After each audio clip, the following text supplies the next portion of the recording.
오늘은 누가복음 말씀을 좀 나누기를 원합니다.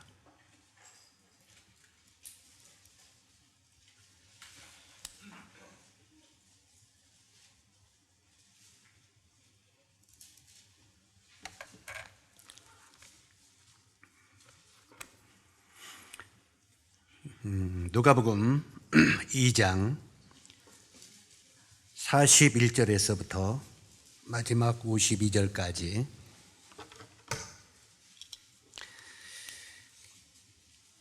이게 저는 눈이 원거리 근거리가 다 가르쳐야 되기 때문에 골치 아픕니다. 책을 읽을 때는 돋보기를 끼야 되고, 가깝게 볼 때는, 멀리 볼 때는 또 이걸 끼야 되고 그래야 잘 보여야죠.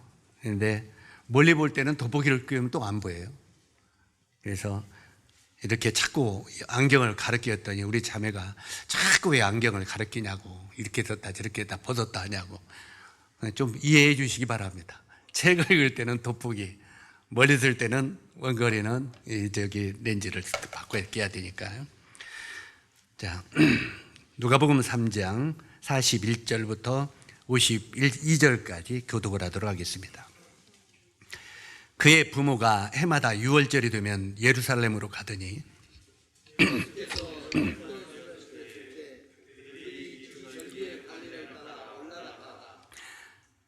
그날들을 마치고 돌아갈 때에 아이 예수는 예루살렘에 머무셨더라. 그 부모는 이를 알지 못하고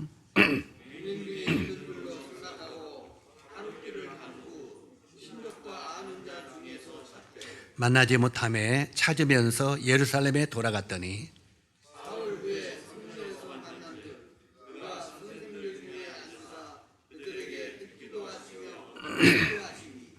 듣는 자가 다 그 지혜와 대답을 놀랍게 여기더라.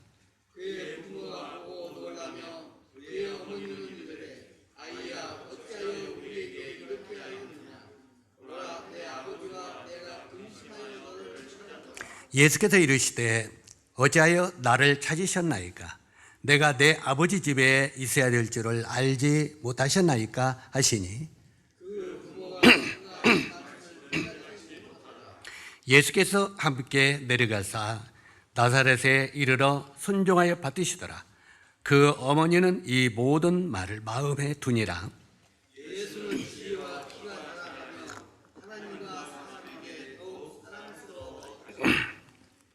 예, 감사합니다. 이 말씀은 오래전에 이렇게 한번 나눴던 내용입니다. 그래서 오늘 이 시간 그 제목은 착각 속의 상실이라 하는 내용으로 교제를 나누도록 하겠습니다. 한번 따라서 읽어주면 좋겠습니다. 착각 속의 상실. 예. 그 본문은요, 우리가 잘 아는 대로 이스라엘의 최고 명절은 무슨 절기입니까?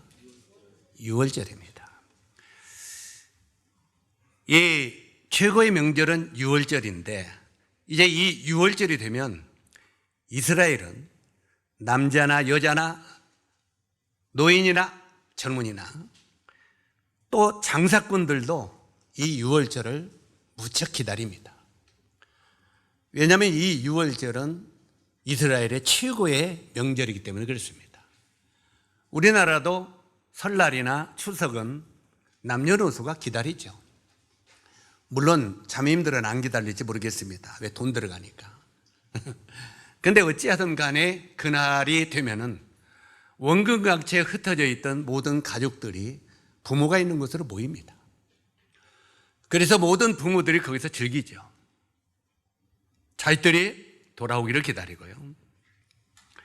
그런데 그 부모들이 각별히 제일 못 사는 자식이 정말 못 온다고 하면 가슴이 아파하고, 그 못 사는 자식이라도 집에 고향에 오기를 기다리죠. 그래서 우리 부모들은요, 자식들이 못 살아가지고 좀 못 가지고 오고 용돈도 적게 주든지 못 주게 하면은 그 자식 판단하지 마세요. 그것은 좋은 게 아닙니다. 실제로 부모들은 제일 못 사는 자식들을 더 귀하게 여길 줄 아는 것이 참된 부모의 마음이죠. 어쨌든 이스라엘도 이 6월절이 큰 명절이기 때문에 이스라엘의 여기저기 있는 이스라엘 백성들은 6월절이 되면 예루살렘으로 올라갑니다.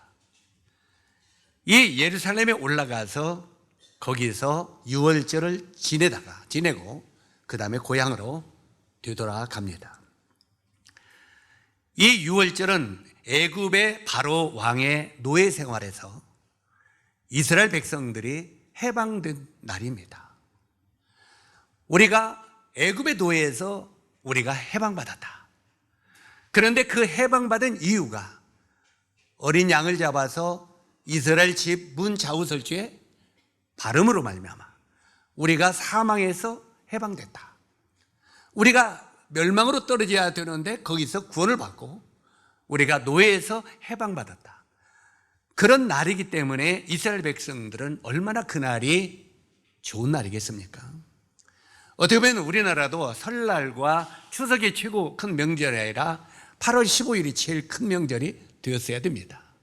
그래야지 않겠어요?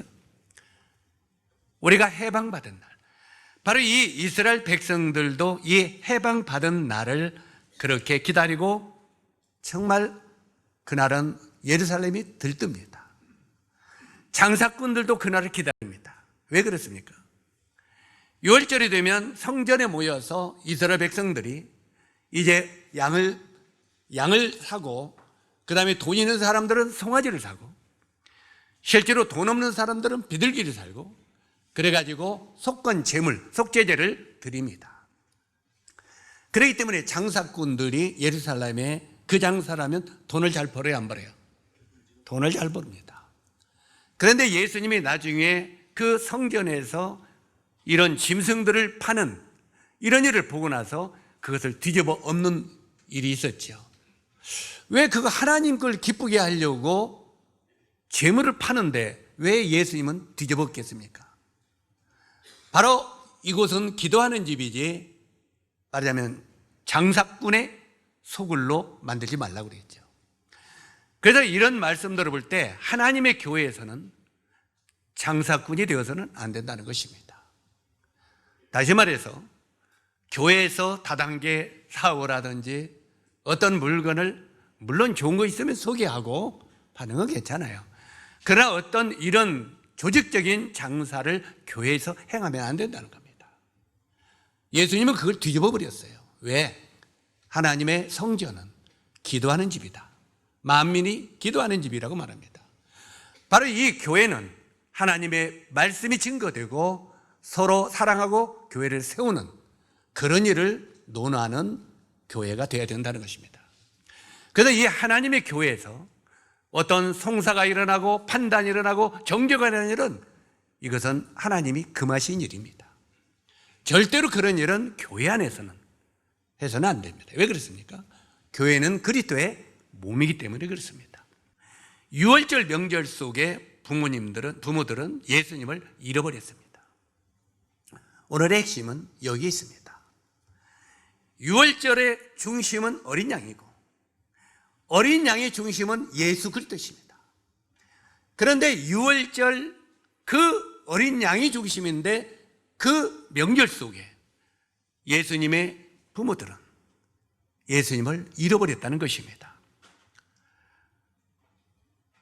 우리가 디모데후서 3장 1절을 보면요, 말세에는 고통하는 때가 이르르니 사람들이 자기를 사랑하고 돈을 사랑하며 쾌락을 사랑하기를 하나님을 사랑하는 것보다 더하며, 이렇게 기록이 되어 있습니다. 자, 마지막 시대가 되면 사람들이 누구를 사랑한다고요? 자기를 사랑한다는 거예요.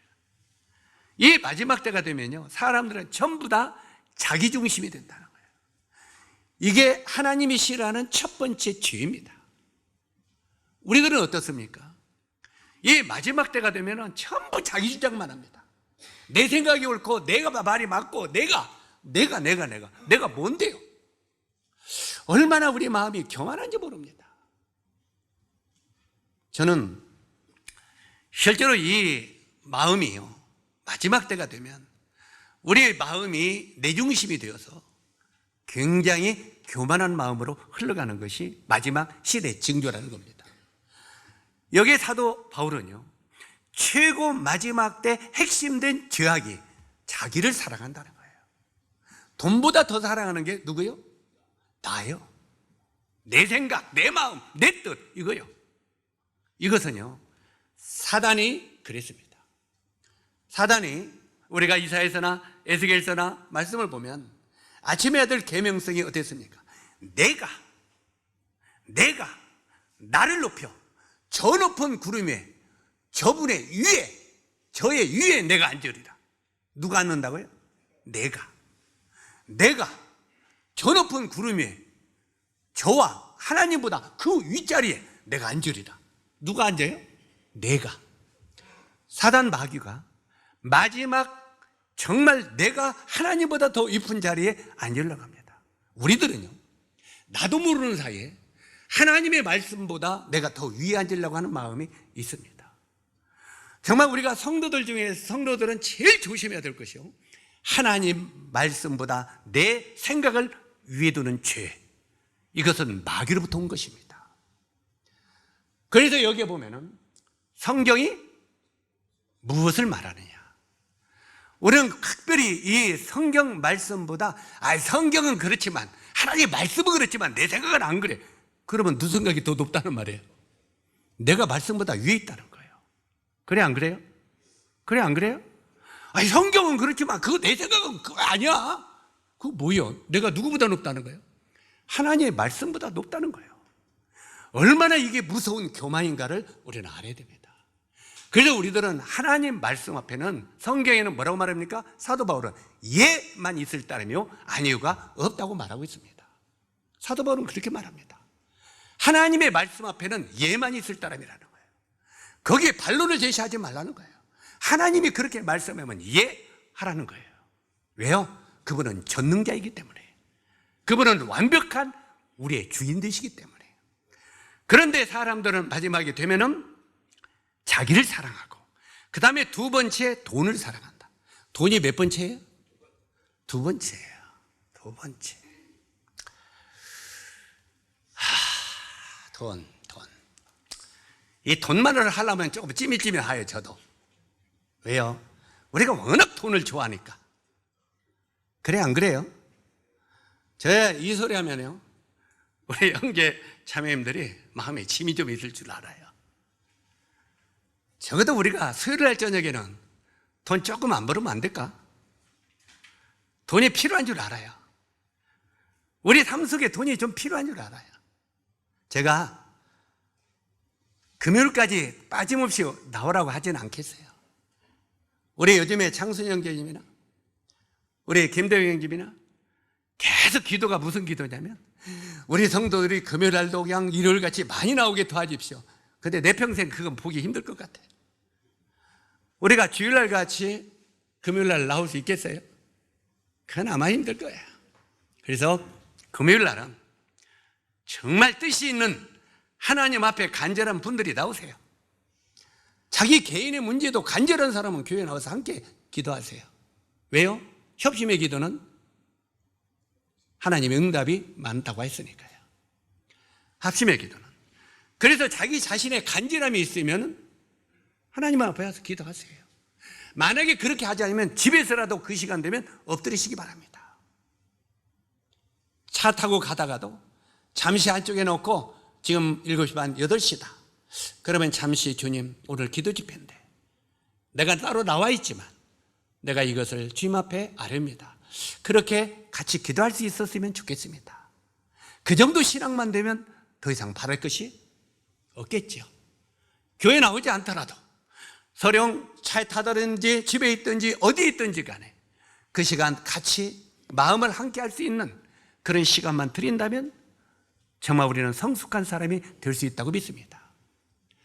그건 마저도 어려운데, 그러나 금요일까지는 않지만 적어도 정기적인 집회인 주일날하고 수요일 정도는 하나님 앞에 나오는 시간이면 더 좋지 않겠어요? 우리가 돈 버는 거 압니다. 그런데 일요일까지 빼먹으면 돈 번다고 하면 이건 정말로 생각해 봐야 돼요. 사랑하는 형제 자매 여러분, 주일까지 빼먹으면서 예배 드리는 주일까지 빼먹으면서 돈 버는데 좀 안 투자했으면 좋겠어요.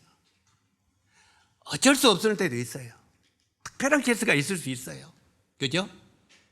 정말 특별한 케이스. 그런 때 빼놓고는 거의 주일날 우리는 예배에 빠지지 않았으면 좋겠습니다. 왜요? 우리가 예배에 패한다는 것은 내 마음이 어디로 간다는 거예요? 돈을 살아간다는 거예요.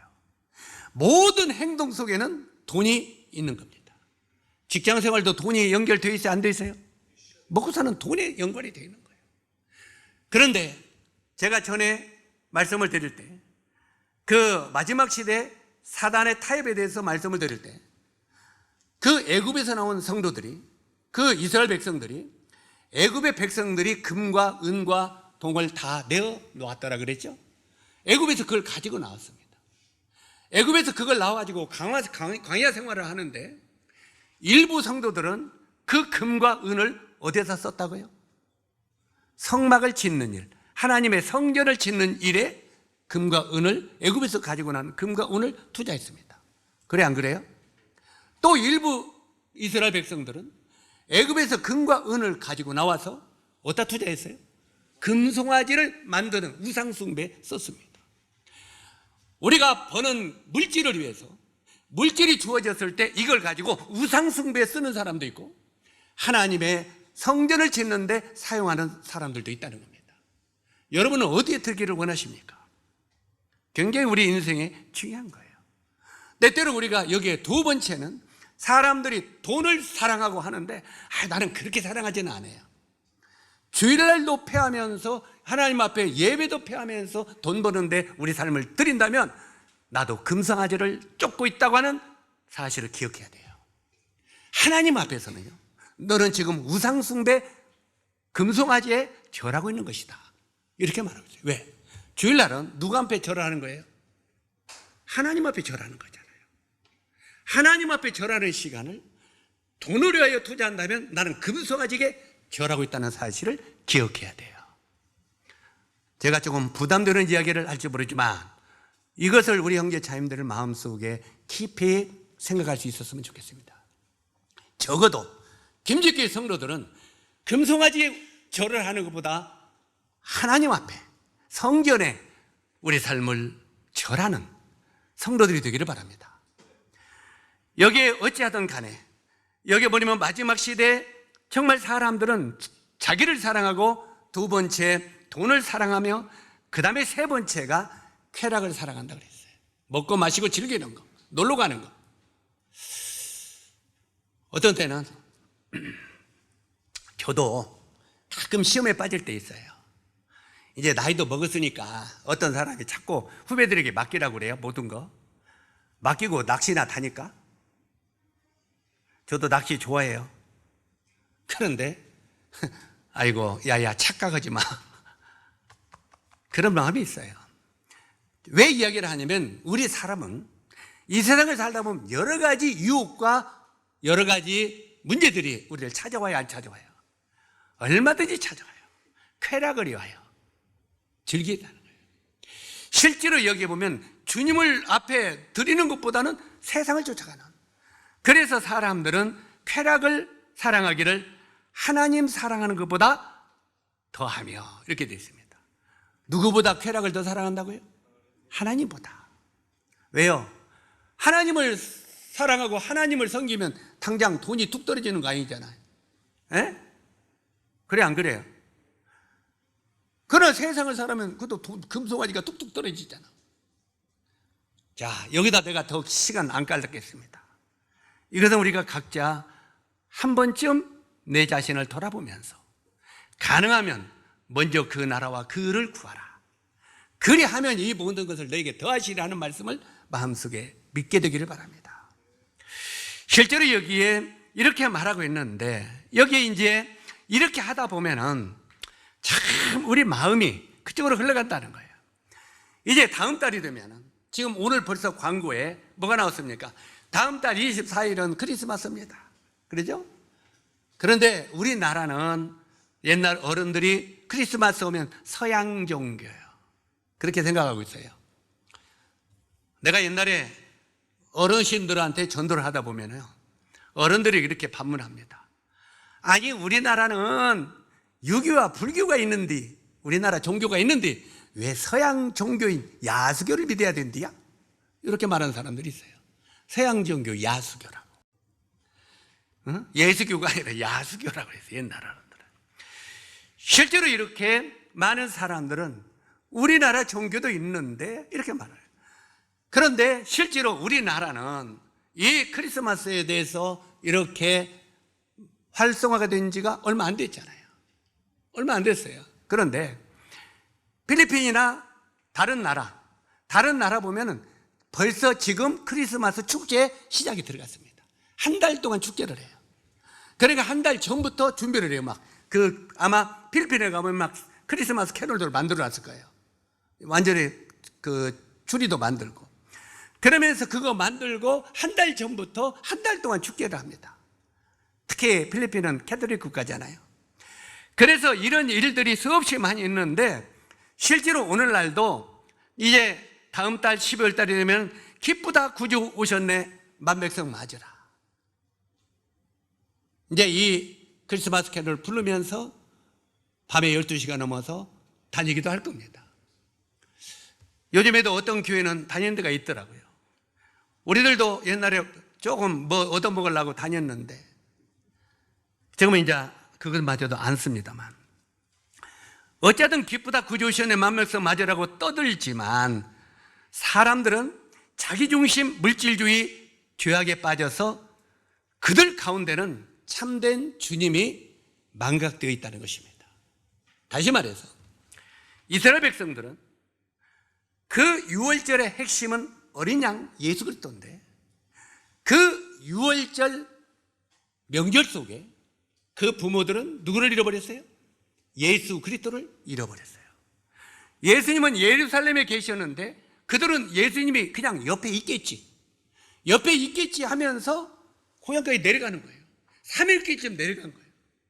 3일길쯤 내려가. 그러니까 나도 그 예수님의 부모들 보면 좀 이상해요. 3일이나 지났는데 옆에 예수님이 같이 오는 줄 알았다는 거거든. 이게 아마 사람들이 올라가고 내려간 사람들이 굉장히 많았던 거야. 그러니까 당연히 예수님이 옆에 오겠지, 따라오겠지 생각한 거예요.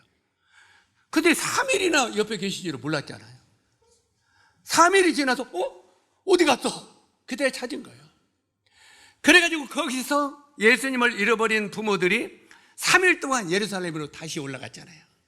3일을 내려갔으니까 3일을 올라갔단 말이에요. 3일을 올라가가지고 예루살렘 성전에 가보니까 거기 계신 거예요.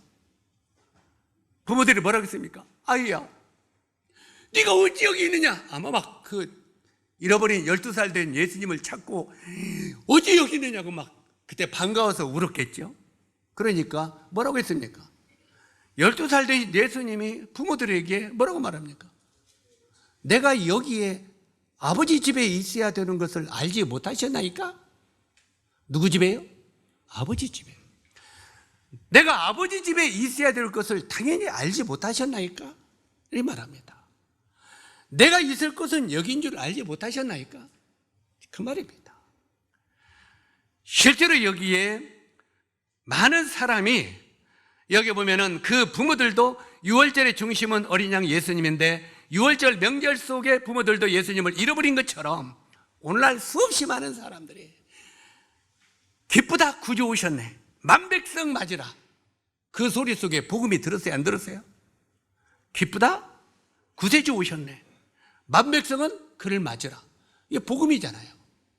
그런데 이렇게 만백성 맞으라고 떠들지만 수없이 많은 사람들의 속에는 진짜 어린 양 예수님은 없다는 거예요. 크리스마스 명절 속에 참된 예수 그리스도는 사라졌다는 겁니다. 이게 오늘날 형편인 거예요. 오늘 여기서 우리들에게 가르치기를 원하시는 것이 바로 그 내용입니다. 그래서 오늘날 우리 김제교회도 크리스마스 어떤 행사를 하지만 그 행사 속에 그리스도를 잃어버려서는 안 됩니다. 그 행사가 하나의 즐거움으로 기쁨으로 끝나서는 아무런 의미가 없다 그 말이에요. 적어도 그 행사 속에 우리 주님이 어떤 분이시고 그 주님을 우리가 어떻게 경배해야 될 것인가를 이렇게 마음을 모으는 그런 시간이 참된 의식의 시간이라고 말해요. 어쨌든 여기에 보니까 이 본문은 잃어버린 주님을 근심하며 찾는 주님을 통해서 오늘 우리의 교훈을 주고 있는 것입니다. 부모들이 예수님을 잃어버렸죠. 우리들도 동일하게 잃어버린 이 부모들처럼 우리들도 동일하게 그렇게 될 수 있다는 거예요. 우리 형제 자매님들이 때때로는 착각 속에 빠질 수 있어요. 예수님이 나와 지금 동행하겠지, 내 옆에 주님이 함께 계시겠지 하지만 사실은 주님과 떨어져 있는 성도들이 있을 수 있다는 겁니다. 주님을 망각하고 주님과 관계없는 인생을 살 수 있다는 겁니다. 생각 속에는 예수님이 옆에 계시겠지, 나와 함께 하시겠지, 생각은 그런데 사실은 주님이 옆에 계시지 않는 거예요. 여기에 부모들이 그랬습니다. 그랬을 때 여기에 잃어버린 주님을 근심하며 찾는 주님을 통해서 우리의 삶을 교훈하고 있는 것입니다. 자, 이제 첫 번째 주님을 잃어버린 사람들을 쭉 한번 나열해 보겠습니다. 첫 번째 주님을 잃어버리는 사람들은 부모들입니다. 부모들. 44절에 부모들은 예수님이 동행 중에 있는 줄 알았다고 말합니다. 옆에 함께 하는 줄 알았다는 것입니다. 그러나 그것은 곧 착각 속에 빠져 있었던 것입니다. 때때로 우리들도 주님이 나와 함께 동행하시겠지 하는 생각 속에 있지만 착각 속에 상실될 수 있다는 것입니다. 실제로는 주님이 나와 함께 하지 않은 거예요. 성경이 뭐라고 말합니까?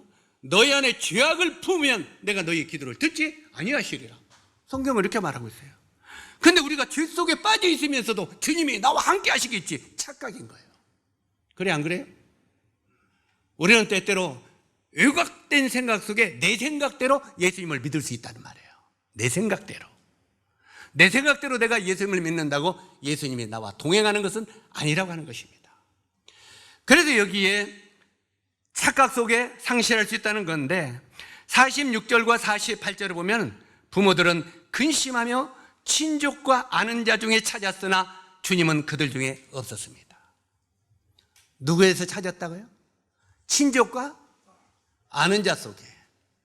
때때로는요, 타락된 사람들이 타락된 사람들 속에서 예수님을 찾으려고 하면 예수님이 보여요, 안 보여요?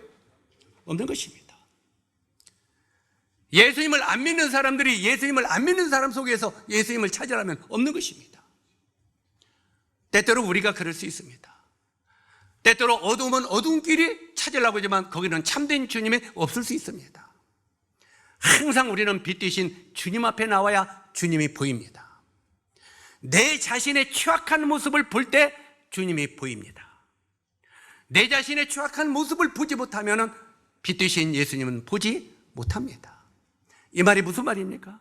먼저 내 자신이 너무 형편없는 사람인데 오 하나님 제가 어찌하오리까 하고 주님 빛 대신 주님 앞에 어둠 속에 있는 내 자신을 내어놓을 때 주님이 보인다는 말입니다. 그런데 어둠 속에 함께 있으면 절대 주님은 보일 수도 없고 주님의 음성을 들을 수도 없다고 하는 사실입니다. 여기에 그들은 예루살렘으로 올라가면서 주님을 찾았습니다. 그때 예수님이 예루살렘에서 비로소 찾았습니다. 그때 예수님이 내가 여기에 있어야 될 줄을 알지 못했습니까? 예루살렘은 예수님께서 십자가를 져야 할 장소입니다. 우리는 주님을 잃어버렸을 때 인생을 살다가 우리가 예수님을 믿고 구원받았다고 주님을 안 잊어버린다고 착각하면 안 됩니다. 얼마든지 우리들도 예수님을 믿고 구원받았지만 주님을 잃어버릴 수 있다고 하는 것입니다. 그러면 주님을 잃어버렸을 때 우리는 어떻게 되냐? 원점으로 돌아가야 된다. 원점. 여기 보면 잃어버린 근본이 어디입니까? 예루살렘이에요. 예루살렘으로 돌아갔어요. 실제로 우리들은요, 만약에 주님을 잃어버렸을 때 원점이 어디입니까? 우리는 구원받은 장소. 우리가 구원받은 장소가 어디입니까? 구원받은 장소는 첫사랑의 장소, 바로 십자가로 돌아가야 된다 그 말이에요. 우리가 우리 삶의 모든 것을 해결하려면 나를 처음에 구원해 주신 예수 그리스도의 십자가로 돌아가야 된다 그 말이에요. 십자가로 돌아가야 거기서 주님을 발견하고 새로운 삶을 시작할 수 있다는 거예요. 저는 우리 한국의 여러 장로들 가운데 서로 송사하고 막 다투고 해서 막 서로 원수같이 지내는 거 많이 봤어요. 저는 구원받고 한 50평생 되면서 그 화목시키는 일을 굉장히 주님이 많이 하게 하셨어요. 그런데 이 A와 B가 서로 다투고 있으면 둘이 끝까지 네 탓이요. 네가 잘못했어.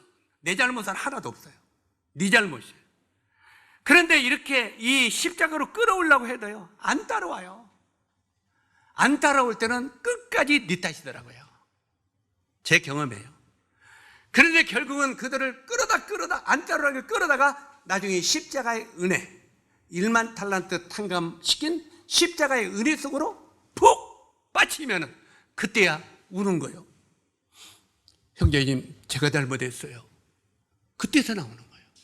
이제까지는 누구 탓이요? 네 탓이요. 그런데 십자가 속에 쏙 들어가면 형제님, 내 탓입니다. 다르지 않아요? 달라요, 안 달라요? 여러분, 이거 정말 마음속에 깊이 새겨야 돼요. 배워야 돼요. 십자가 안으로 들어오기까지는 항상 네 탓이요, 자매 탓이요, 형제 탓이요. 그러나 십자가의 은혜로 툭 들어오면은 싹 달라져요. 내 탓이요. 이해 가시죠? 우리가 십자가를 만났을 때 전부여 의지 없어서 손 들고 옵니다. 곧 회개하는 마음으로 주 앞에 옵니다. 주님 앞에 와서 우리가 구원받았잖아요. 그 십자가의 첫 은혜 장소로 들어야 된다는 거예요. 구원받은 우리들도 마찬가지입니다. 구원받은 우리들도 이 세상을 살다가 내 마음에 쓴뿌리가 나고 내 마음 가운데 정말 잘못된 어둠이 깃들어 있을 때는 얼른 내 자신을 주님의 십자가로 끌어가야 됩니다. 그리고 십자가의 그 은혜 속으로 내 자신을 집어넣을 때, 오 주님, 제가 죽일 놈입니다. 한번 따라서 하세요. 주님, 제가 죽일 놈입니다. 그거 잘 안 나오겠죠? 그 소리가 잘 안 나와요. 주님이 제가 죽일 놈입니다. 왜 이렇게 교만해서 내가 죽일 놈이다, 이게 말이 안 나오는지, 그거 듣기가 그렇게 힘든 거예요. 그게 바로 십자가의 은혜로 끌어들이는 거예요. 그래서 우리가 열왕기하 2장 1절로 말씀부터 쭉 보면 전의 말씀을 수없이 가르쳤습니다. 엘리야가 엘리사를 가르칠 때 처음에 어디서부터 시작했다고요? 엘리야가 엘리사에게 길갈에서부터 시작했습니다. 하나님이 나를 길갈로 인도하신다. 길갈은 굴러간다는 뜻이죠. 물론 거기에 성경을 보면 애굽의 모든 수치가 굴러간다 이런 의미지만 실제로 오늘날 우리들이 적용시켜야 될 말은 내가 예수 그리스도의 십자가로 굴러간다는 의미예요. 한번 따라서 하세요. 예수 그리스도 십자가로 굴러간다. 우리가 예수 그리스도의 십자가로 굴러가면 거기서부터 첫사랑이 회복되는 겁니다. 성경에 우리가 에베소서나 이런 말씀에 보면 첫사랑을 회복하라는 말이 있어요, 없어요? 너희가 첫사랑을 회복해라. 이 첫사랑이 어디서부터 시작되겠어요? 예수 그리스도의 십자가부터 첫사랑이 시작되는 거예요. 이게 길갈입니다. 바로 우리 삶이 길갈로 굴러가야 십자가의 은혜에서 우리가 새로운 출발을 할 수 있다는 겁니다. 그래서 바로 이 길갈은 십자가를 상징하고 있고, 거기서 배웠던 엘리야가 엘리사에게 이제 하나님이 나를 베델로 인도하신다. 베델이 뭐라고 했습니까? 하나님의 집이라고 그랬죠. 하나님의 집은 하나님과 교제가 있는 것입니다. 우리가 구원받았으면 그 다음에 하나님과 교제 속에 들어가야 됩니다. 적어도 이제 나도 구원받았어요, 끝! 그건 아닙니다. 적어도 내가 예수 그리스도의 십자가의 은혜로 구원받았으면 이제는 내 삶이 그리스도와 교제 속으로 들어가야 됩니다.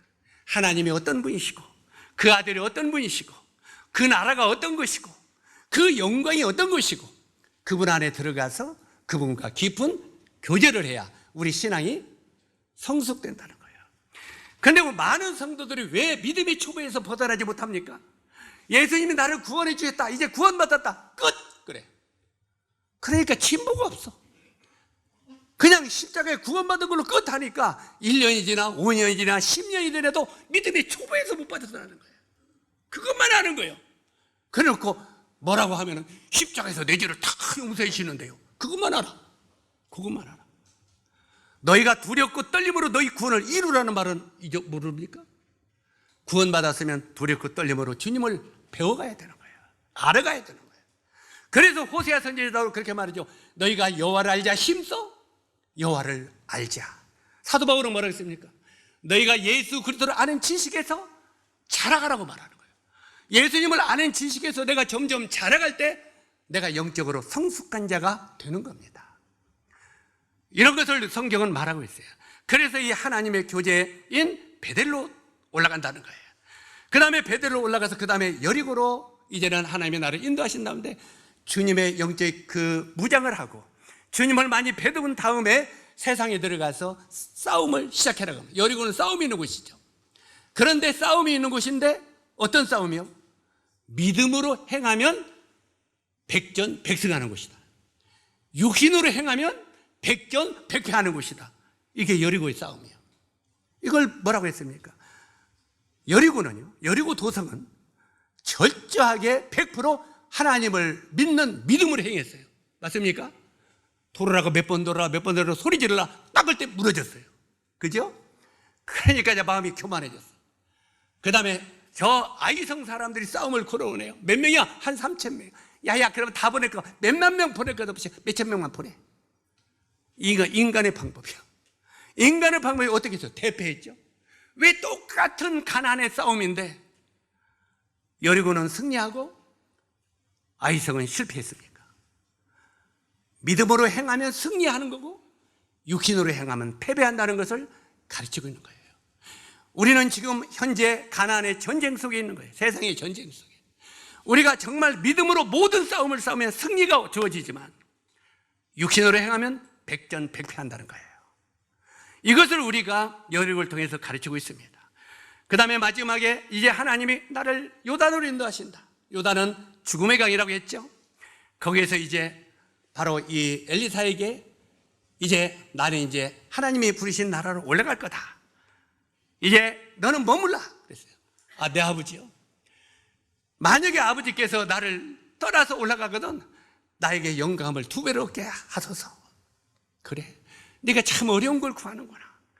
네가 하늘나라의 영광, 내가 하늘나라로 어떻게 올라가는 그 하나님의 영광을 볼 수만 있다면 그렇게 될 거다. 그렇게 하겠습니다. 그때 불말이 내려와서 엘리야를 씌워감고 하늘로 데려갑니다. 그때 엘리사가 뭐라고 했습니까? 내 아버지의 병거요, 어디로 가시나이까? 그때 엘리야가 뭐라고 했습니까? 아들아, 내가 보이느냐? 내가 보이느냐보다 하늘의 영광의 부활의 소망이 보이느냐 그 말이에요. 주여 보이나이다. 내 아버지여 보이나이다. 그 하늘나라의 영광이 보이나이다 이 말이에요. 하늘나라의 영광을 본 사람은 성경에 많이 나오지요?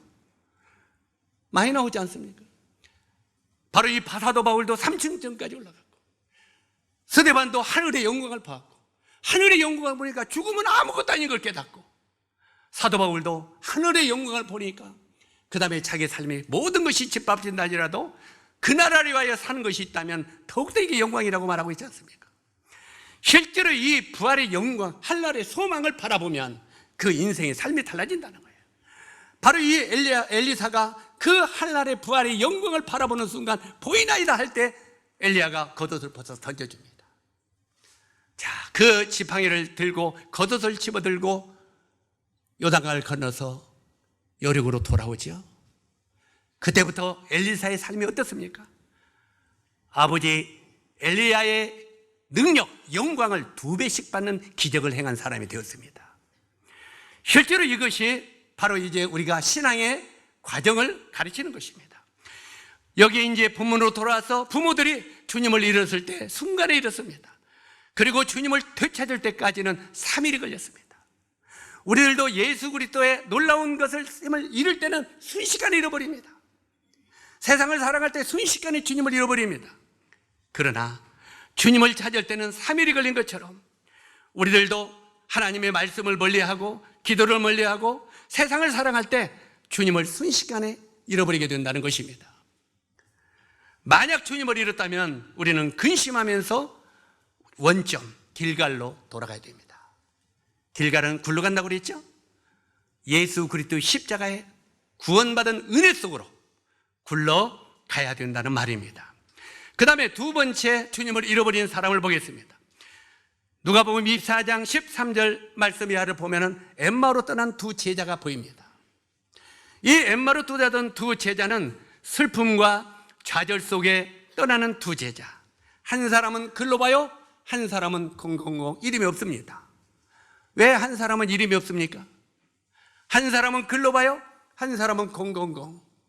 왜 여기에 성경에 이름이 기재가 안 됐어요? 이 속에는 우리들의 각자 이름을 넣으라는 것입니다. 내 이름도 거기다 넣으라고 말해요. 한 사람은 글로 봐요, 한 사람은 박연옥이라. 이렇게 읽으라 이 말이에요. 실제로 슬픔과 좌절 속에 떠나는 두 제자, 한 사람은 글로 봐요, 한 사람은 나입니다. 그들에게 주님이 동행하셨다고 말합니다. 그죠? 어떤 주님이 동행하셨습니까? 부활하신 주님이 동행하셨습니다. 부활하신 주님이 동행하셨지만 그들은 동행하시나 주님을 알아보지 못했다고 말합니다. 이상하지 않아요? 그 제자들이 주님과 오랫동안 있었잖아요. 같이 생활했잖아요. 그런데 왜 주님을 못 알아봤을까요? 왜 못 알아봤을까요? 그들은 실제로 이제까지 주님을 쫓을 때 육신적인 주님을 쫓았습니다. 육신으로 오신 예수 그리스도를 쫓았다 이 말입니다. 다시 말해서 예수님이 기적을 행하고 예수님이 떡을 주고 예수님이 이것저것 막 기적을 행하고 여러 가지 병을 고치고 하니까 그런 능력을 찾기 위하여 예수님을 쫓았다 이 말이에요. 오늘날도 우리 형제 자님들이 구원받고 물질적인 축복을 하여 주님을 쫓는다는 사람은 부활하신 주님이 안 보입니다. 여러분들이요, 구원받았습니까? 구원받은 데서 사사건건 모든 주님을 믿고 섬기는 것이 물질을 쫓기 위한 거예요. 주님을 믿었더니 주님이 축복을 하셨고, 주님을 믿었더니 물론 축복하실 수 있어요. 그러나 주님을 믿었더니 부자가 되고, 주님 믿는다고 부자 안 됩니다. 주님을 믿었더니 이렇게 되고, 주님 믿었더니 이렇게 되고, 전부 육신적인 주님만을 위해서 우리가 신앙생활을 합니다. 그래서 주님 나에게 이걸 주시기를 원합니다, 믿습니다. 뭘 위해서? 육신적인 떡을 위해서. 제 말을 오해하지 마세요. 앞으로 이제 이 기도 올 때 시험 당해가지고 일절 하지 말라는 말 아닙니다. 우리 광호 형제, 주님 오늘도 건강하게 많은 사람들을 만나서 돈 좀 벌게 해 주시옵소서. 그렇게 했는데 이 설교를 듣고 이제 이 기도 올 때마다 마음에 시험 들고, 그게 그런 말은 아니에요.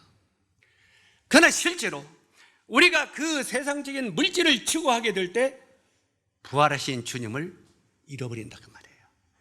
육신적인 주님의 축복을 위하여 따르는 사람은 영적인 부활의 주님이 보이지 않는다는 것입니다. 하늘나라의 영광과 그 놀라운 그것이 보이지가 않는다는 말입니다. 그래서 이것을 다른 말로 하면 부활신앙이라고 하는 거예요. 우리가 예수 그리스도의 십자가로 구원을 받았으면 부활의 영광의 신앙 속으로 들어가야 되는 거예요. 그래서 복음은 십자가의 죽음과 부활이 있는 거예요. 그런데 십자가의 죽음은 좋은데 왜 내 죄로 죽으셨으니까 부활의 영광은 안 보이는 거예요. 그러니까 세상을 쫓는 거예요. 세상의 물질을, 금송아지를 쫓는 거예요. 여기에 바로 이 두 제자가 그랬다는 말입니다. 왜 지금 주님과 동행하는데 주님의 얼굴이 안 보였습니까? 바로 육신적인 주님, 십자가에 죽기 전에 주님, 십자가에 죽을 때까지 본 주님, 그 주님만 보니까 안 보이는 거예요. 주님은 지금 어떤 주님이에요? 부활하신 주님이에요. 그게 안 보이는 거예요. 누군지를 몰라. 이게 바로 육에 속한 사람들의 삶이라고 말할 수 있어요. 우리는 때때로 육에 속한 생각은 사망이요, 영의 생각은 생명이라고 했잖아요. 실제로 이렇게 우리가 때때로는 영을 쫓아 살아라고 말하는 것입니다. 적어도 우리가 부자되고 영광을 받는 것은 하늘나라의 영광을 더 귀하게 여기라 그 말이에요. 썩지 아니하는 멸류관을 위해서. 성경은 지금 그걸 말하는 것입니다. 여기에 바로 이 제자들이 주님과 함께 통행했지만 제자들은 알아보지 못했습니다. 그런 제자들에게 주님이 이제는 모아놓고 저녁 만찬 떡을 떼어줬습니다. 그죠? 떡을 떼어주었어요. 떡을 떼어주실 때 제자들이 뭘 받겠습니까? 주님의 손을 봤을 겁니다. 떡을 떼어주실 때 주님의 못자국을 봤을 겁니다. 주님의 못자국을 보는 순간 제자들이 그 성경을 보면 뭐라고 씁니까? 주님이시다. 그때야 주님을 알아봤어요. 뭘 볼 때? 못자국을 봤을 때. 떡을 떼어서 나눠줄래? 못자국을 볼 때 주님이시다. 십자가에 못 박힌 주님의 손을 봤을 때 그들이 눈이 밝아졌습니다. 자, 이것은요, 왜 주님이 오늘날 우리들에게 너희가 떡을 떼며 이 잔을 마실 때마다 나를 기념하라 했겠습니까? 형식적으로 떡과 잔을 나누라고 하는 말이 아닙니다. 우리들은 그냥 일요일이니까 떡 떼고 잔 나누고 이거 아닌 거예요. 형식적이 될 수 있어요. 적어도 떡과 잔을 뗄 때 거기에 주님의 못자국을 볼 줄 아는 영의 눈이 있어야 돼요. 주님의 영적인 손이 보여야 돼요. 주님은 바로 내가 너희를 어떻게 사랑하는가, 이것을 떡 찢어지를 통해 이걸 나의 몸을 봐라 그 말이에요. 실제로는 육신적인 그 떡 한 조각을 보라는 말이 아닙니다. 그 속에 숨겨지는 주님을 바라보라 그 말이에요. 부활하신 주님을 보라 그 말이에요. 우리가 예배 드릴 때 부활하신 주님을 발견하지 못하고 주님 앞에 나가지 못한다면 우리는 일주일 동안 승리의 삶을 살 수 없을 것입니다. 그래서 너희가 이 떡을 떼며 이 잔을 마실 때마다 주의 죽으심을 기억하라, 나를 기념하고 올 때까지 전하는 것이라고 말하는 것입니다. 자, 그 부활하신 주님을 보는 순간 두 제자가 어떻게 됐습니까? 이제까지는 해가 지는 서편 엠마오로 떠났습니다. 엠마오는 예루살렘의 서쪽입니다. 서쪽은 해가 지는 곳입니다. 그런데 부활하신 주님을 보는 순간 그들이 눈이 밝아졌습니다. 그들이 눈이 밝아져서 어두의 서쪽으로 가다가 돌이켰습니다. 회개라는 건 돌이킨다는 거예요. 어떤 쪽으로요? 해가 뜨는 동쪽, 예루살렘을 향하여. 예루살렘은 동쪽이고 해가 뜨는 곳입니다. 바로 이 해가 뜨는 동쪽을 향하여 돌아갑니다. 돌아가시고 그들이 어떤 삶을 살았습니까? 너희가 이 떡을 떼며 이 잔을 마실 때마다 주의 죽으심을 오실 때까지 전하는 것이라. 그 뒤에 그거 기록되어 있어 안 됐어요? 가서 제자들에게 주님이 부활하셨다 하고 전했어요. 떡을 뗀 뒤에 눈이 밝아져서 주님이 살아나시고 부활하셨다, 그분은 영원한 영생의 주님이시다 하고 전도한 거예요. 부활의 주님을. 삶이 바뀌었잖아요. 우리는 떡을 떼면서도 나가면서는 뭘 떡을 떼서 바꾸는 게 뭐가 있어요? 우리가 예배를 드리고 난 다음에는 우리가 영적인 힘을 얻어야 돼요. 그리고 내 영 안의 눈이 열려서 하나님의 영광을 볼 수 있어야 돼요. 그리고 일주일은 당당하게 살 수 있어야 된다 그 말이에요. 내 사는 삶은 그 나라와 그곳이다. 이걸 보면서 신앙생활을 승리의 생활로 바꾸라고 하는 것입니다. 세 번째, 주님을 잃어버린 사람을 보겠습니다. 마가복음 6장 30절에 보니까 물고기 2마리와 떡 5개로 수천 명을 먹이시던 기적의 현장입니다. 이게 오병이어의 기적이라고 그랬죠. 이 오병이어의 기적의 현장이 나타납니다. 이것을 베세다의 기적의 현장이라고 하는데, 이 베세다의 기적의 현장에서 제자들은 자신들이 주님의 제자됨을 자랑했을 것입니다. 아마 그 당시 우리들이 주님의 제자였다면 어떻게 했습니까? 수천 명, 어른들과 4천 명, 5천 명 되니까 애들과 여자들까지 하면 10,000명이 넘습니다. 이 수만 명이 모였는데 정신 먹을 것이 없어 구렸어요. 배가 쭈룩쭈룩 소리 나요. 왜요? 그러니까 제자들이 주여 점심때가 되는데 이 많은 사람들을 어떻게 하니까 그냥 굶기고 주님 말씀 들으라고 할까요? 그렇게 말합니다. 그때 예수님이 뭐라고 했어요? 너희가 먹을 걸 주라.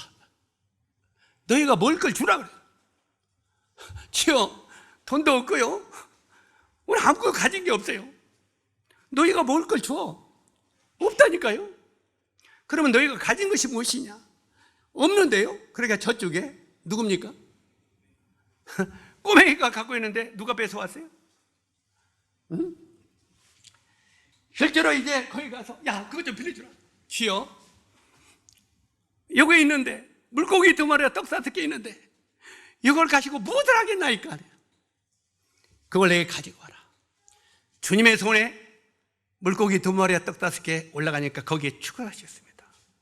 거기에 축사하시니까 그리고 이제 갖다 나눠 주어라. 그 축사하시고 날 다음에 떡이 아마 12광아리에 있었을 거예요. 12광주리가 가득 찼는데 저는 이제 거기에 막 12광주리가 나중에 남았다고 그랬잖아요. 근데 원래가 12광주리가 있었을 거라고 생각해요. 그런데 제자들이 그걸 나눠주면 또 생기고, 나눠주면 또 생기고, 나눠주면 또 생기고, 그래서 이게 떨어지지 않았다고 믿어요. 그때 제자들이 얼마나 신났겠습니까? 아마 여러분들이 그 당시에 그런 환경 속에 제자들이 있었다면 신났을 겁니다. 내가 저번에 제자다잉? 내가 저번에 제자다잉? 많이 먹어, 많이 먹어, 많이 먹어. 용주도 많이 먹고, 많이 먹어라, 많이 먹어. 지떡 있는 것처럼 얼마나 인심 섞었어요. 우리들도 그렇지 않겠어요? 신나게 나눴죠. 그러면서 그때는 주님의 제자인 걸 굉장히 자랑했을 것입니다. 아마 그 제자들은 당당했을 것입니다. 자, 그 오병이의 기적이 끝나고 이제는 제자들은 배를 타고 바다 저편으로 건너갔습니다. 바다 저편으로 가시고 어떻게 됐습니까? 주님은 기도하러 산에 가셨다고 그랬어요. 주님은 어떤 능력을 행하시고 꼭 기도하시는 걸 봅니다. 기도하러 산에 올라가셨어요. 아마 제자들은 배를 타고 가면서 뱃속에서 주님의 기적 이야기로 꽃을 피웠을 것입니다. 그때 제자들이 안 그랬겠어요? 예? 이제 거기에 보면 베드로가 야 동생들아 내가 아까 어땠니? 형님 멋졌어요. 예? 야 요한은 어땠어요? 형님 저는 어땠어요? 요한 너 진짜 멋졌다. 정말 네가 아까 그럴 때 네가 꼭 주님 같더라 하고 막 신나게 배를 타고 이야기했을 겁니다. 자기들 자랑하면서. 그런데 어떤 일이 일어났습니까? 이렇게 신나게 주님의 기적을 이야기하고 가는데 그때 파도가 일어나고 광풍이 일어나고 제자들은 정신없이 정신이 희물거려졌습니다. 멀미가 나버리고 눈이 희물거려져 버렸어요. 그때 바다 가운데 주님이 찾아오셨습니다. 여기 나오는 바다는 오늘날 영적인 의미로 세상을 말합니다. 이 세상 가운데 우리 주님이 찾아오셨다는 거예요. 바로 이 바다 가운데 주님이 찾아오셨으나 그들은 주님을 알아봤어요? 몰라봤어요? 조금 전까지도 우리 주님이 떡을 갖다 나눠주라 할 때 주님을 바라보면서 예 주님 하면서 나눠줬는데 주님이 바닷가에 있으시는데 주님을 알아봤어요? 몰라도 봤어요? 금방 잃어버렸어요. 그들 눈에는 주님이 보이지 않았어요. 이게 바로 오늘날 우리들의 모습일 수 있습니다.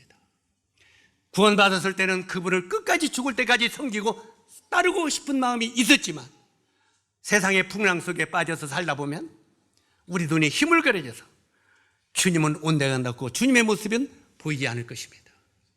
여기 제자들이 그랬어요. 우리들도 때로는 구원하신 주님을 이야기하고 주님의 능력을 이야기하다가 광풍과 파도가 일어날 때 주님은 온데간데 없고 환경의 파도만 보일 수 있다는 말이에요. 우리 형제 자매들 때때로는 구원받은 나라고 간증하지만 세상의 광풍과 파도가 휘몰아칠 때 주님은 온데간데 없고 환경만 보이지 않습니까? 깜깜한 환경만 파도만 보이지 않던가요?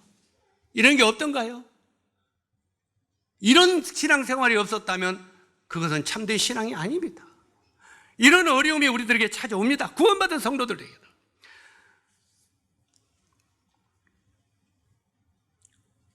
우리는 잃어버리는 인생이기 때문에 우리 주님이 떡을 떼며 예배드리며 나를 기념하라고 기억하라고 이렇게 말씀하신 것입니다. 이제 마지막으로 주님을 잃어버렸다는 한 사람을 이야기하고 마치도록 하겠습니다. 그 마지막 주님을 잃어버린 사람은 바로 저입니다. 전에도 이런 간증을 한 적이 있습니다만 저는 그 당시의 간증이 수십 년이 지났지만 지금도 잃어버리지 않습니다. 오래전입니다. 제가 전주교회 시절이니까 구원받고 얼마 안 되던 시절이죠. 이 그 오래전에 어느 형제를 중매하려고 같이 영광 월산 모임을 찾아간 적이 있습니다. 영광 월산 모임에 이왕경님이 계시는데 거기에 한 자매가 있다고 해서 그 형제를 데리고 거기를 갔어요. 근데 그 당시에는 차편도 지금까지 작용이 있는 것도 아니었고 그 당시 이제 전주에서 직행을 타고 영광으로 가서 영광에 가서 완행버스를 타고 월산으로 들어갔습니다. 그런데 전주에서 영광까지 가려면 정류장이 3군데 정차를 해야 됩니다. 완산동에 정차 한 번로 시작하면서 쭉 가다가 정읍에서 쉬고, 그 다음에 저쪽 한참 지나서 고창 지나서 대산에서 쉽니다. 고창으로 가서 대산에 쉬고 영광으로 갑니다. 직행도요. 자, 그렇게 3번을 쉬고 들어가는데 영광에 도착을 했습니다. 많은 사람이 차를 탔죠. 영광에 도착해서 이제 내리려고 보는데, 그 당시에는 2층에 이렇게 그 짐 올리는 게 있잖아요. 지금도 있지만. 이렇게 그 당시에는 제가 그도 멋쟁이 007 가방을 가지고 다녔거든요. 007 가방을. 그러니까 지금 러시아에 가 있는 저 선교사 나종일 선교님이 지난번에 장로모임 때 와가지고 그러더라고요. 옛날 젊을 때 이영재님이 딱 그 아무도 없는 007 가방을 딱 가지고 다닐 때 진짜 멋졌는데 지금은 늙었어. 그런 이야기를 옛날에 하고 있는데, 어쨌든 007 가방을 가지고 갔습니다. 거기에는 성경과 녹음기가 있었어요. 그 안에는.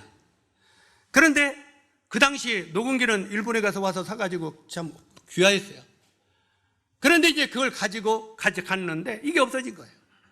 없어지고 거기에 이만한 뭔 짐가방이 있는데 막 거지 같은 짐가방, 기름만 묻은 가방이 있는 거예요. 가방이 없어진 거예요. 다른 가방이 있고. 이제 영광 터미널에 내려서 그걸 열어보니까 기름 묻은 작업복만 깍 들어있는 거예요. 기름 묻은 작업복 해가지고 이제 막 이게 놀래가지고 이게 어때야? 그리고 곰곰 생각해 보니까 오다가 정읍에 거기 고창에 쭉 오다 보니까 대산에서 많은 사람이 내린 것 같은 느낌이 받아요. 대산. 저 대산 아시죠? 저기 이제 고창에서 영광 가는데 대산에 거기서 많은 사람이 내린 것 같아요. 그래서 그 형제한테, 형제 여기 영광 터미널이 좀 있어라. 내가 대산으로 도로 갔다 오마.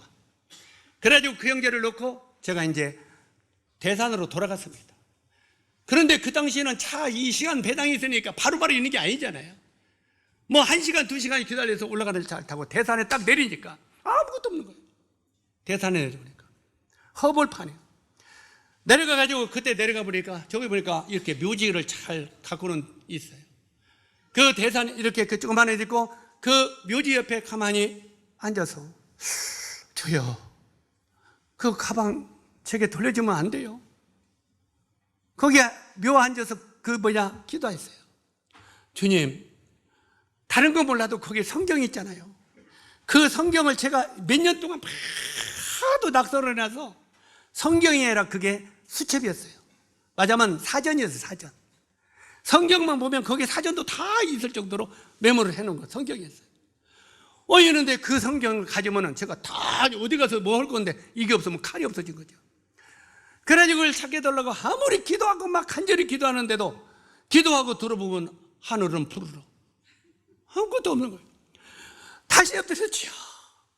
그 성경을 누군가 가져가서 그 성경을 통해서 구원받으면 좋지만 구원받지 못하고 방치할 것 같으면 저에게 돌려주십시오.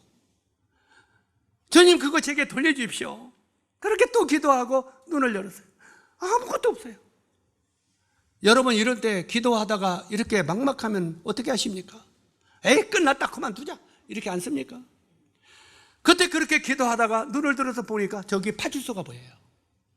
파출소가 와서 혹시 하고 그 가방을 기름 가방 다 떨어진 건데 이걸 가지고 파출소에 가서 사실 이야기를 했더니 가방을 열어가지고 막 그 저기 그 기름 옷을 막 그 이게 들어 막 경찰들이 들었는데 고개만 살래 흔들지 답이 안 나오는 거예요. 그때도 마음속에 주여 도와주소서 제 가방을 돌려주십시오 하고 막 마음속으로 계속 기도했어요. 그 기도하면서 마지막에 이런 기도했어요. 주님 제가 이렇게 다른 제 욕심을 위해 구단한 것도 아니고 제가 뭐 돈을 달라는 것도 아니고 주님의 말씀을 보는 성경을 가방을 내게 돌라고 하는데 이 가방을 제게 돌려주시면 하나님은 살아있는 하나님이시라고 제가 평생 증거하겠습니다. 그러나 만약에 하나님이 이 가방을 내게 돌려주지 아니하시면 제가 하나님을 안 믿을 수는 없습니다. 안 믿을 수는 없잖아요. 안 믿을 수는 없지만 앞으로 기도할 때 힘이 없을 것 같습니다. 왜요? 이 기도를 주님이 응답해 주실까? 안 들으실 거야. 힘이 없을 것 같습니다. 제 신앙을 바꿔주시려면 주님, 저의 간절한 소망으로 가방을 제게 돌려주시오. 그러면 내가 평생에 우리 주님께 기도하리이다. 평생에 주님을 증거하리이다. 그렇게 기도했어요. 그렇게 간절히 마음에 기도하는데 그 사람들은 뭐 옷만 떠들러지 이게 뭐 답이 안 나오는 거예요. 해답이 없는 것 같아요. 끝이 없는 해답이. 그때 어떤 사람이 지서 앞에, 파출소 앞에 이렇게 지나가더니 이렇게 꼭 제가 흉내를 낸다면 이렇게 봐요. 그러더니 안으로 들어와요. 생만 알지도 못하는 사람이에요. 그러더니 왜 그러세요? 그러니까 이제 경찰들이 소개하니까 그 사람도 와서 옷을 이렇게 들어보는 거예요. 옷을 들어보더니 아무것도 관계가 없는 사람인데 이게 저기 산판에서 입는 작업복 같으네요. 그 돌깨 가지고 비석 만들고 하잖아요. 거기에서 쓰는 작업복 같다는 거예요. 근데 거기가 한 6kg 된다는 거리가. 그들을 듣는 순간 마음속에 엘리야가 기도하다가 작은 구름이죠. 바다 위에 작은 손바닥만한 구름이 보이나이다. 이 말씀이 탁 떠오르는 거예요. 손바닥만한 구름이다. 주님이 구름을 나에게 보여주셨다. 그러면 그곳이 어디입니까? 갑시다. 그랬더니 여기서 한 6km 가야 돼요. 그래서 경찰 보고 가자고 해요. 근데 지금은 경찰 백자가 있으니까 갔대는데 그때는 경찰들도 오토바이도 없고 자전거 타고 다니던 시절이에요. 그러니 경찰들도 거기까지 가자는데 안 갈 수도 없고 그게 복잡하잖아요. 그래서 택시 타고 갑시다. 그랬더니 택시비 내가 낼 테니까 갑시다 그래요. 그랬더니 경찰 하나가 저하고 이제 택시를 타고 거기로 갔어요. 자, 한 6km를 갔는데 자, 산파 있는 데 가니까 입구가 있고 입구 옆에 이제 그 컨테이너 박스가 한 10개 쫙 있는 거예요. 기숙사 같이. 그래 문 앞에 이제 수위가 있길래 여기 한 2시간 전에, 2-3시간 전에 여기 사람들 혹시 온 적이 있느니까 왔다고 한 8명 들어왔대요. 어디냐 하니까 지금 산판에서 이런데요. 그러면 그 숙소가 어디냐 하니까 저기 메코라고. 그래가지고 경찰하고 거기에 숙소를 갔어요. 거기 그 사람들 숙소라고 갔더니 문이 있어서 이렇게 문을 잡고 딱 열었어요. 열었는데 막 짐들이 있는데 제 가방에 그거 딱 있어요.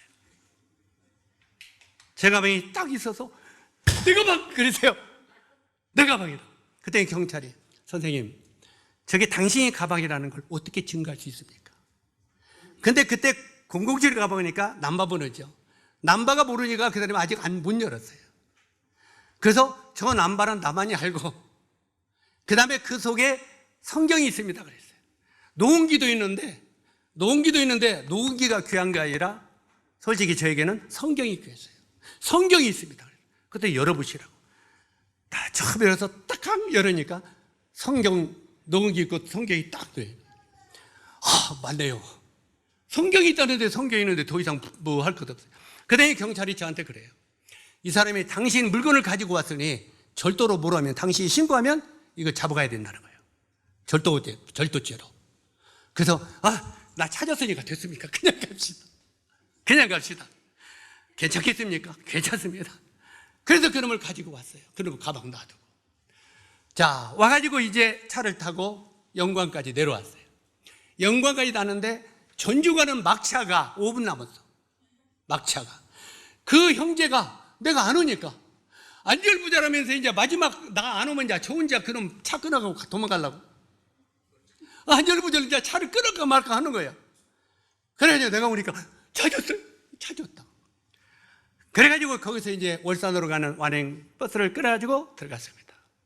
자, 그날이 이제 거기 있고 그 이튿날 일요일인데 이제 선도 보고 이제 저기서 교제도 하고 그 다음에 이제 일요일 날 나보고 이제 이 형제 말씀 좀 전해드리려고. 그래 이제 예수님의 그 이제까지 했던 간증을 싹 했죠. 얼마나 멋지겠어요. 정말 주님이 이렇게 주님은 살아계신 하나님이시며 우리의 기도를 듣고 들으시는 하나님이시다. 할렐루야! 했더니 성도들도 할렐루야! 전부 다 전부 다 할렐루야. 다 좋다고. 그때는 진짜 입에 그냥 침이 안 마르도록 그냥 주님 자랑했어요. 주님 자랑. 얼마나 감사한지. 그렇게 감사하고 주님 자랑하는데, 이제 그 이튿날, 이제 일요일날 예배 드리고 오면서 올라가는데, 이제 그 보고 나서 이제 가방 들고 오는데, 그 월산 예배당에서 버스를 타는 곳이 조금 멀어요. 그 당시에는 성도들의 사랑이 얼마나 많은지 몰라요. 그래서 저만큼은 노인들이, 그 시골 노인들이 그 언덕에 올라와서, 형제 잘 가요. 예, 잘 계세요. 한참 가다 쳐다보면 잘 가요. 자, 안 보일 때까지. 그 당시에는 진짜 사랑들이 많았어요. 진짜 많았어요. 오늘날 우리는 모치님들 어때요? 잘 가? 잘 가? 끝. 그래, 안 그래요? 예? 잘 가? 여부의 손님이 와도 잘 가? 그런데 그냥 안 보일 때까지 나와서 흔들어대는 거죠. 그런데 이제 저 터미널에 거의 왔는데, 그래서 표를 끊으려고 주머니를 만져보니까 앞불사 주머니 돈이 없는 거예요. 거기에 택시 타고 왔다 갔다 하면서 다 써버린 거예요. 이러저러서 땡겨 한 푼 없는 거예요. 여비가 없네? 어떡하지? 순간적으로 얼마나 마음이 불안하지. 여비가 없으니까. 이거 어떠지? 다 왔는데 저 표를 어떻게 끊지? 지금 같으면은 내가 우리 누구냐, 상일이 형제 선보러 간다면 지가 다 끊어주죠. 그지? 그래, 안 그래? 안 끊어줘? 끊어줄 거예요. 밥도 사주고. 옛날에는 각자 자기 표 자기가 사서 돈들이 그만큼 없었어. 그러니까 돈이 없어가지고 막 걱정하고 이러는데, 안 되겠다 싶어서 이제 저쪽에 장성 쪽에서 이렇게 넘어오는데 버스가 오는 거예요. 얼마나 이제 조마조마해. 그래가지고 한경님에게 돈을 좀 빌리려고, 여비를 좀 빌려야 울잖아요. 근데 이게 나도 내성적이라 이 돈 빌리라는 소리 좀 안 나오는 거예요. 그래가지고 막 몇 번 망설이다가 나중에는 차가 저만큼 오니까 이제 여비 좀 빌려달라고. 그랬어요. 황경님, 그랬어요. 형제. 그랬더니 하는 순간 황경님이, 그 당시에는 봉투가 노란 봉투예요. 옛날에는 노란 봉투였잖아요. 노란 봉투가 두툼해요. 두툼한 걸 하는 순간에 제 주머니에다 쏙 넣어주는 거예요. 제 저와 봉투가 싹 바꾼 거예요. 그러더니 이거 여비하라고 우리 교회 성도님들이 이거 이제 교회에서 수고비로 얼마 줬고, 또 그 다음에 성도들이 간증이 너무 그냥 아멘에 대해서, 감동에 대해서 막 20만 원 헌금을 해갖고 지금 주었다는 거예요. 노란 봉투에 돈이 두툼한 거예요. 이게 감동이 됐던 모양이죠. 그래서 그놈을 넣어줘가지고 이제 얼른 그중에서 뽑아갖고 표를 사가지고 탔어요. 형님이 잘 가라고 하고. 버스를 타서 가만히 앉아서 내 모습을 보니까 내 모습이 얼마나 초라한지요. 순간적으로 제가 주님을 잃어버리고 있었더라고요. 아까 여기 제자들이 주님을 잃어버린 간증했죠? 엠마오 떠나던 제자들 주님을 잃어버린 간증 드렸죠? 저도 주님을 잃어버렸더라고요. 조금 전까지만 해도 주님은 이런 분이고 주는 살아계신 분이고 주님은 우리의 기도를 들으신 분이고 할렐루야 신나게 주님을 자랑해놓고, 그 주님이 내 주머니에 돈이 있는 거 알겠어요? 모르겠어요? 그 주님은 내 주머니에 돈 없는 거 다 알고 계시는데 순간적으로 나는 주님이 그걸 모르고 계신다고 생각한 거예요. 그리고 막 걱정 의심이 들어가고 고민한 거예요. 그때 차에 앉아가지고 많이 울었습니다. 하나님 죄송합니다.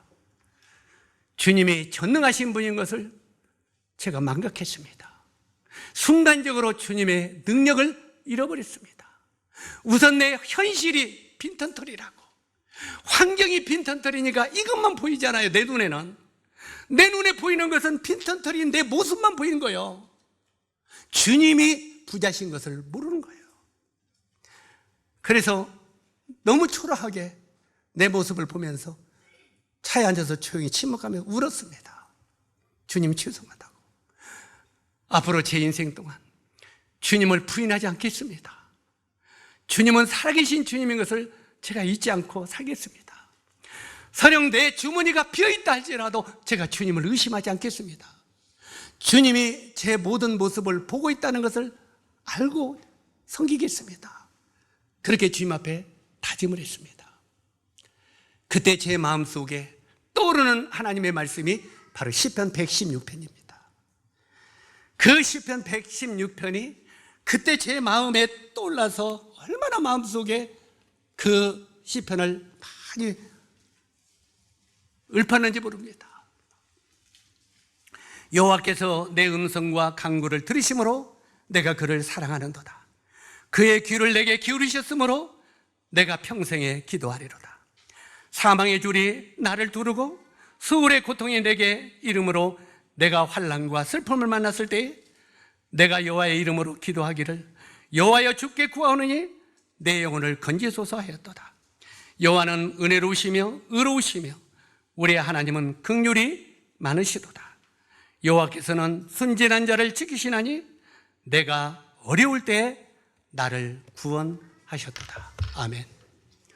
이 말씀이 정말 그때 제 마음속에 내게 샘솟는 기쁨, 내게 샘솟는 기쁨, 이 찬양으로 마음속에서 우러나오는지, 그래서 지금도 이 시편 116편은 잊지 못합니다. 그리고 때때로 기도가 막힐 때 이 찬송을, 이 시편을 읽고 묵상합니다. 사랑하는 형제 자매 여러분, 우리도 이 어려운 환난 속에 수없이 주님을 잃어버릴 수 있습니다. 수없이 주님을 잃어버리고 나 자신을 망각하고 살 때가 있습니다. 그러나 우리 주님은 우리를 끝까지 놓지 아니하시는 분인 걸 믿으시기 바랍니다. 나는 주님의 손을 놓을지라도 그분은 영원토록 우리의 손을 놓지 않는 분인 것을 믿으시기 바랍니다. 기도하겠습니다.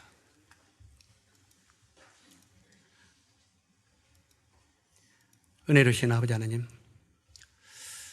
참 우리들도 여기 나오는 제자들처럼 수없이 우리 주님을 잃어버릴 때가 많이 있음을 고백을 드립니다. 때때로는 우리 주님이 나와 함께 하겠지 하면서도 우리가 착각 속에 우리 주님을 상실할 때도 있음을 고백을 드립니다. 항상 이런 말씀들을 통해서 우리가 새롭게 우리 주님 앞에 나가게 하시고 우리 주님을 의지하고 주님과 동행하는 저희들이 되도록 도와주시기를 원합니다. 우리 부활의 주님, 영광의 주님을 우리가 잊지 않고 살도록 도와주시옵소서. 우리 주 예수 그리스도 귀하신 이름으로 아버지 하나님께 기도드립니다. 아멘. 수고하셨습니다.